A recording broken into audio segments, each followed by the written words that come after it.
அட்டமலையில் நடுவே மனிதர்கள் யாரும் நுழையத் துணியாத ஒரு காட்டுப் பகுதி இருந்தது. முன்பொரு காலத்தில் ஒரு அரசன் ஒரு விசித்திரமான ஒரு மிருகத்தை அந்த காட்டிற்கு காவலுக்கு வைத்தார்.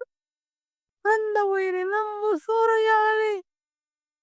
யாழி என்பது சிங்கத்தின் வலிமையும் யானையின் அறிவும் கொண்ட ஒரு அரிய உயிர். ஆனால் சூறையாழி கொஞ்சம் வித்தியாசம். அது கோபம் கொண்டால் மலை கூட நடுங்கும்.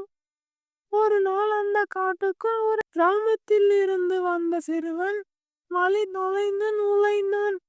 பள்ளக்காட்டின் நடுவே பயத்தில் நடுங்கிக் கொண்டிருந்த அவளை சூறையாழி கவனித்தது. மனித குழந்தை ஆபத்தா? யாழி யோசிக்க நினைத்தது. யாழி பெரும் சத்தத்துடன் தோன்றியது. அந்த மனிதன் பயந்தாலும் ஓடவில்லை. நான் காடு அழிக்க வரவில்லை, வீட்டுக்கு போக வழி தெரியவில்லை என்றான். அந்த ஒரு வாக்கியம் சூறையாழியின் கோபத்தை கரைத்தது. யாழி தன் வால் அசைத்து அந்த வாளில் இருந்து ஒரு ஒளி பரவியது. காடு வழி பிரித்து ஒரு பாதுகாப்பான பாதை உருவானது.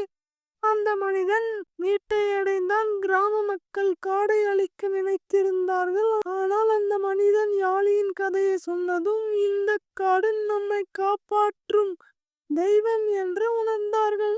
அன்றிலிருந்து வள்ளக்காடு பாதுகாக்கப்பட்டது. சூறையாழி என்பது அங்கேதான் காடு இயற்கை நல்ல மனம் கொண்டவர்களை காக்க